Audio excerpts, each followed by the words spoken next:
Hello friends, কি খবৰ আপোনালোকৰ? নিশ্চয় ভালে আছে। গল্পৰ গধূলি অনুষ্ঠানটোত আজি পাঠ কৰিবলৈ লোৱা গল্পটোৰ নাম হৈছে নাৰীৰ স্বাভিমান। গল্পটো আমালৈ লিখি পঠিয়াইছে মৃণালী শইকীয়াই আৰু গল্পটো পাঠ কৰিছে আকাশী হাজৰিকাই। আহকচোন গল্পটোৰ মাজলৈ যাওঁ। মাও অকণমান উঠি আছোঁ ন। কিমানো আৰু শুই নাথাকো। তোৰ গাটো বৰ বেছিকৈ বেয়া লাগিছে নেকি বাৰু? ৰতনে মাক মালতীক কালিৰে পৰা কিমানবাৰ এনেকৈ মাতি আছে তাৰ কোনো লেখজোখ নাই। কিন্তু মাকৰ মুখৰ মাত নোলায়। কেৱল নিৰ্বিকাৰ হৈ শুই আছে। খোৱা লোৱা একোকে কৰা নাই। এই কথাটোৱে বাৰুকৈয়ে চিন্তাত পেলাইছে ৰতনক।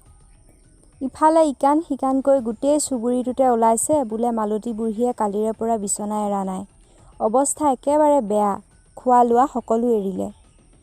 ৰতনৰ চিন্তাবোৰ বেছি হ'বলৈ ধৰিছে। নহ'বইনো কিয়? যিজনী মাকে কেতিয়াও দিনত শোৱাটো বাদেই বিচনাখনৰ কাষেই নাচাপে, তেনে এজনী মানুহে ধাৰাসাৰ একদিন বিচনা নেৰিলে কাৰ বাৰু চিন্তা নহ'ব।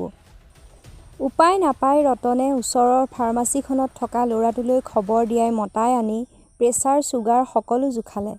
সকলোবোৰেইচোন ঠিক আছে, নৰ্মেল।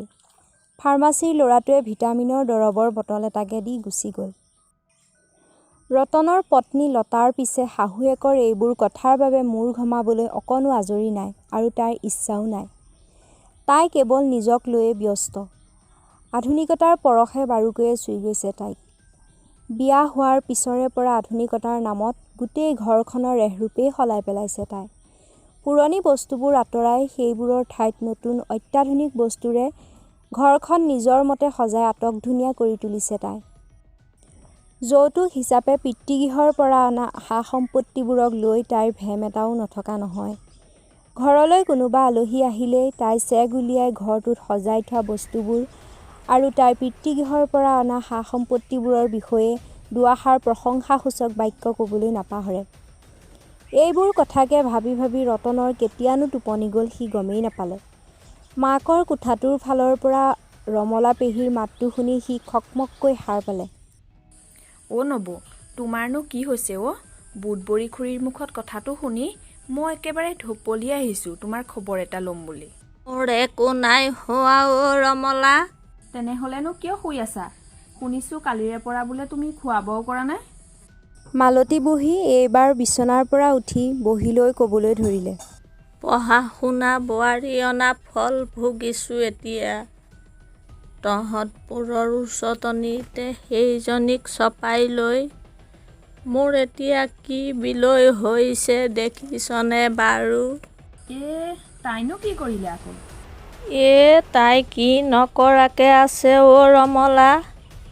শাহুৱায়ে শিকাই থৈ যোৱা সকলো ৰীতি নীতি তাইক মই শিকালোঁ। নাই, তাই সেইবোৰ নেমানে। ঘৰখনৰ আদব কাইদাবোৰেই সলাই পেলালে তথাপিও মই একো নেমাতিলোঁ মুখেৰে। বোলো মইনো কেইদিন থাকিম? সিহঁতৰ মতেই চলোচোন। সিহঁতৰ সুখেই মোৰো সুখ নহয় জানো ৰমলা? হয় নবৌ, নহয়নো কি? পিছে কালিনো কি হ'ল? ৰমলাই উৎসুকতাৰে সুধিলে। কালি তাই সকলো শেষ কৰি পেলালে তইতো জানই মোৰ আই পিতা মৰি কেতিয়াবাতেই ভূত হ'লগৈ। পিতায়ে দিয়া বুলি যিখন পালেং আছিল সেইখনো তাইৰ চকুত পৰিলগৈ। সেইখন আকৌ কি কৰিলে? সেইখন কালি তাই কাম কৰিবলৈ অহা ফাগুনীক দি দিলে। পালেংখন দেখি থাকিলে আই পিতাইক ওচৰতে পোৱা যেন লাগিছিল।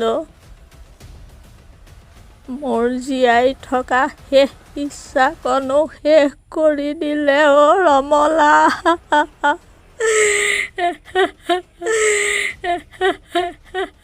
মালতী বুঢ়ীয়ে হুকহুকাই কান্দি উঠিল। অতঃপৰে কাষৰ কোঠাটোৰ বিচনাখনত শুই শুই কথাবোৰ শুনি থকা ৰতনে এতিয়াহে উৰহী গছৰ উৰটো পালে।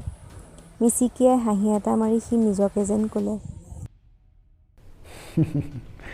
নাৰীৰ স্বাভিমান কেৱল ৰূপ গুণ সৌন্দৰ্যতেই সীমাবদ্ধ নাথাকে পিতৃগৃহৰ পৰা অনা সকলো সম্পত্তিতে থাকে নাৰীসকলৰ এক অনাবিল টান আৰু এক স্বাভিমান যদিও আধুনিক নাৰীয়ে দিয়ে যৌতুক বিৰোধী শ্লোগান যদিহে গল্পটো শুনি আপুনি ভাল পালে তেতিয়াহ'লে লাইক শ্বেয়াৰ আৰু কমেণ্ট কৰি জনাবচোন আমাৰ চেনেলটো এতিয়াও যদি আপুনি ছাবস্ক্ৰাইব কৰা নাই তেনেহ'লে ছাবস্ক্ৰাইব কৰি কাষতে থকা বেল আইকনটো বজাই থ'বলৈ নাপাহৰিব ধন্যবাদ